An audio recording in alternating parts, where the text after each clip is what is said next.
everybody's having a good Friday. We are headed to the valley to see our doctor.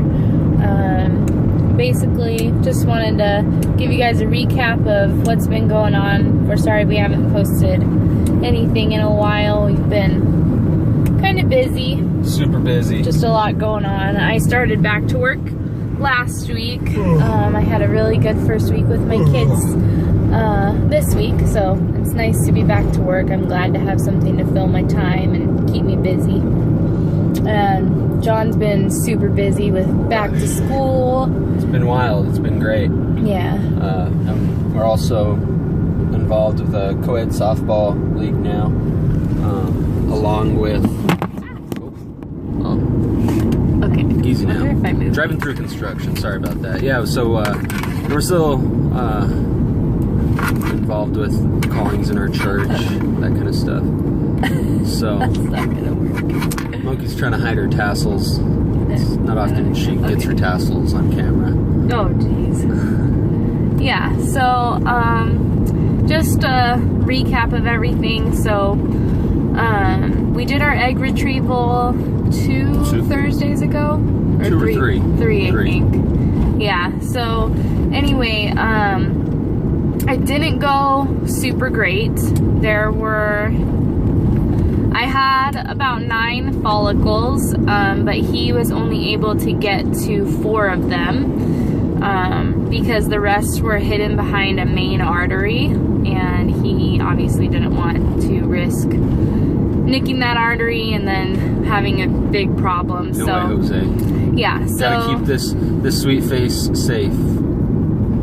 That's the priority. So 4 follicles. One of them was empty.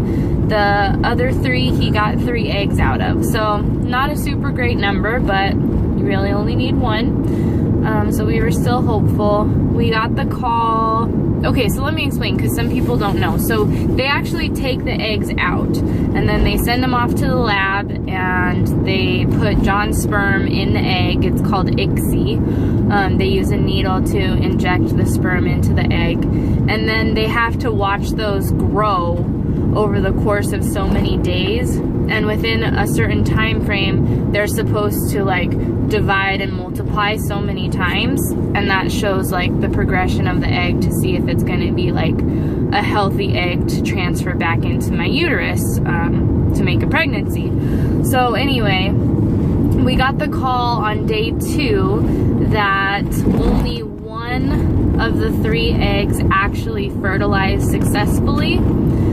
The other 2 didn't even get fertilized. They were poor quality eggs, probably due to the chemotherapy that I had when I was younger affected my egg quality. So that's a bummer, but kind of, it's not really a lot. Rolling with the punches. Yeah. That's it. So anyway, so we still had the 1 egg.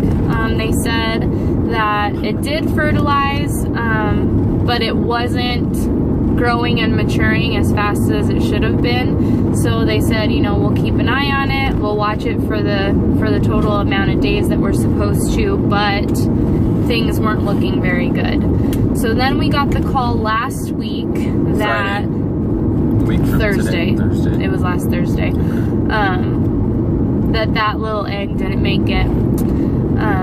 So that was a really big bummer. I know some people were like confused when they've asked, and I've tried to explain it, and they think that we had a miscarriage, and this is all, I mean, this egg is literally in a little petri dish in a laboratory, so wasn't a miscarriage, but still a loss. I mean, we were really hopeful, and we had our hopes up and our sights set, but it's like a really hard thing to explain, like being so, I mean, I just broke down when they called. I was really upset. But it's hard to explain, like being sad over something, because it's not, we weren't pregnant, it wasn't in my body. But I feel like with every single month that goes by, and like every negative pregnancy test or you know, this not working, it's like we're grieving something that we're wanting so badly that's not happening. It's really hard to explain. Anyway, so that's where we are, and now we're headed to the doctor, and he is going to, now that he kind of like saw the quality of the eggs, kind of knows what's going on with that, then he's gonna sit us down and basically, I think, tell us what our options are in terms of what's next. I really don't have any idea what that's going to be. No idea. We thought this was gonna be the one. Yeah. But it's just trial and error. And it's not on our time at all. It's not. So. But keep a smile on. Yeah. Keep our faith. Keep praying. Stick together. Yeah. Then eventually something's gonna happen. Yeah, so I don't know what he's gonna say. I don't have any idea. Like, he knows way much more about this, obviously, than we do. He might decide to try another cycle and maybe change the medicine a little bit.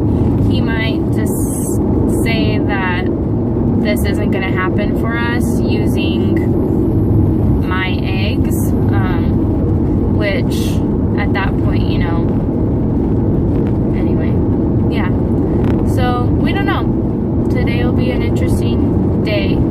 Johnny took the whole rest of the afternoon off, so we'll make a day out of it, grab some dinner, maybe catch a movie. Spend some time together because, as Moki said, we've been really busy. We haven't had any time to spend together. And it's important that we do, because the more busy we get, the more tension that builds between whatever situations we may be having going on in our careers or what we're going through right now with infertility.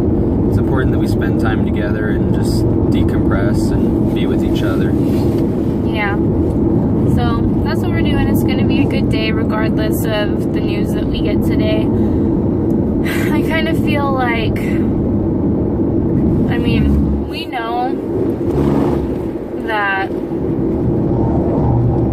you know, God is in charge of all of this, and whatever his plan is for us, that's what's going to come about today, and we'll be, I guess, not ready. You can't ever really be ready, but I feel like my heart is ready, maybe. I don't know.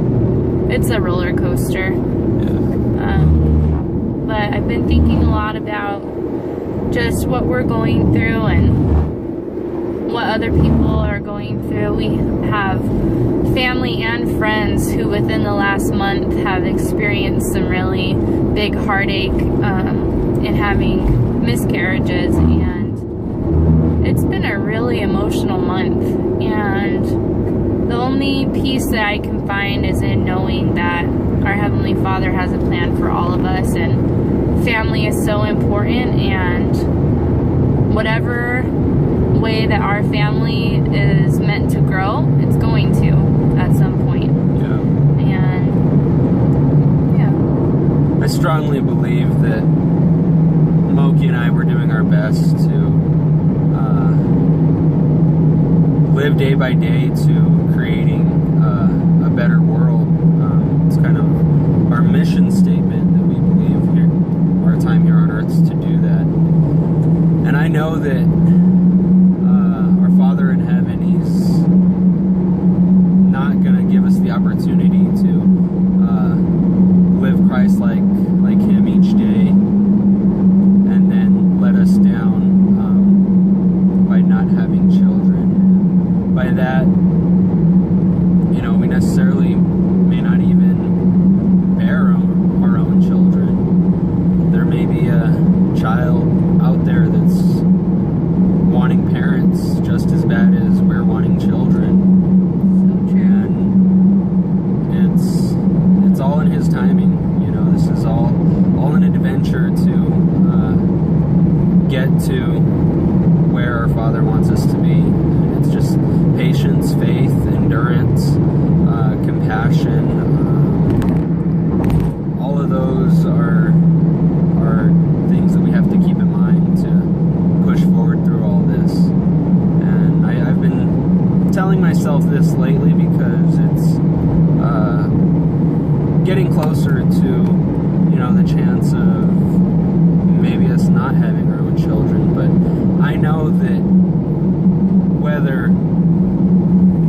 child that's in existence or a child yet to exist, that child,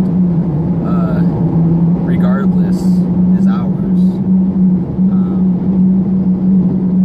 Regardless, doesn't matter the background or where it's from, heaven, earth, you know, obviously if it's here on earth, it's been from heaven, but you kind of get what I mean. So that's just something that's been on my mind lately. And I had a dream, I'm not sure if I shared with you guys, but I had a dream that there was probably like a 8-year-old kid came to me, and he told me that he was sad because all of the young kids always leave, meaning like he was from an orphanage and he's always seeing the young ones leave first. And so it's been on my mind heavy probably the last 2 months. I feel like that's a direct message that maybe there's a child out there that's just waiting, just praying. And the veil is so thin between our wantings that perhaps he's already here on earth and he wants us bad. So if that is so, then it will be. So I accept it as a message, and it's all gonna come down to us being patient, holding on to our faith. Our hearts are open to all. We just are ready to grow our family, and it's become abundantly clear to us that that's not as easy as it seems, and there's alternative ways to make that happen if we have to. And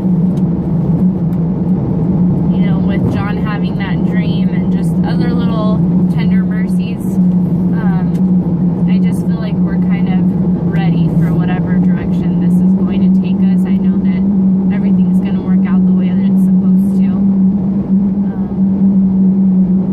But we always say this, but I feel like it's really important to say it. We appreciate all of you so much. We really do. I can't go somewhere and not have someone ask me how we're doing. And it's not in like an annoying way. I don't see it as that at all. It always makes me feel so good to know that so many people care and are following our story and are praying with us. And we just really, really appreciate it so much more than you guys even know.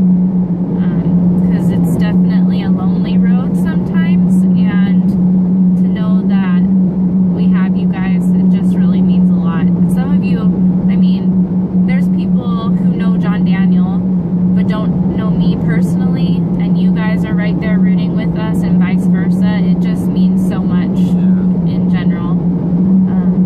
And our family has been a huge support to us, and we're just really, really blessed and fortunate amidst all of our trials in so many ways. And so, but I don't mean for this, I feel like this kind of went to like a somber place, but it's kind of where we are right now. And Kind of. Railroad track. but we do have a lot of happiness right now. Like I said, I'm so glad to be back to work. I have a brand new bunch of first graders, and we had a really awesome first week of school, and so that's been exciting. John's loving softball. I've been getting into downhill mountain biking, which is a rush. Reminds me a lot of snowboarding. It's actually practically the same thing. You're just bombing to the bottom of the hill as fast as you can. Don't wreck. I want to do it, but I am scared of taking my bike off the side of the sidewalk. So that's not an option for me. But I drive him up to the top of the mountain, and then I meet him at the bottom in the car. So yeah. And we got drawn for any antler deer in 12AE, which is the Kaibab strip. That's It's like Arizona's trophy hunt. So one of the things we're doing today is we're going to also test drive some binoculars at Bass Pro Shop, because we will probably only get drawn for this deer hunt once in our life. So we're kind of gonna make it a big deal and go after the big Bambi. Yeah. My first time ever hunting. I don't know how that's gonna go, but it's gonna be a good time. So it'll be me and John, and then my dad, Jess, he's gonna be going with us also. He got drawn too. We all put in together. So the three of us all have this hunt, and it's gonna be a good time in October. Awesome. Yeah. So. And I got like 3 or 4 Johnny B classes that I'm teaching just this month. Right there it is. Johnny B Barber. So yeah, I'm really excited about that. The brand Johnny B is growing tremendously. I haven't told anyone this yet, but if you're still watching the video, Johnny B is coming out with a men's hair straightener, 2-step process. So if you got any waves in the hairline, whatever, we can relax it. We can get you nice straight hair for pompadours, that kind of stuff. So that just leaked. I didn't even know that actually. So. I got an email about it like 2 days ago. And Are you allowed to share that? Yeah. Okay. I hope so. No, it's all good. And so that's pretty exciting. That's just showing that the brand's continuing to grow. They're moving momentum forward, and super excited to be a part of that team. And I'm doing great in it. You know, I'm going to be at the Glendale Fashion Focus show in Arizona. I think it's October 16th. So I'm going to be cutting hair, doing some demos, retailing some product, and hanging out with customers at our booth and stuff. So I couldn't ask for a better opportunity in this industry than to be with this brand. It's so cool. So yeah, that's pretty much all the great things that have been going on here on our end. I think so, right? Yeah. This is my favorite time of year. I think about it, and Thanksgiving is coming, Christmas is coming. It's gonna be here before we know it, guys. So good things, good things. But hit about the 18-minute mark, so I think we'll go ahead and call it good. I hope you guys can hear it. The car is kind of loud, but we will keep you posted on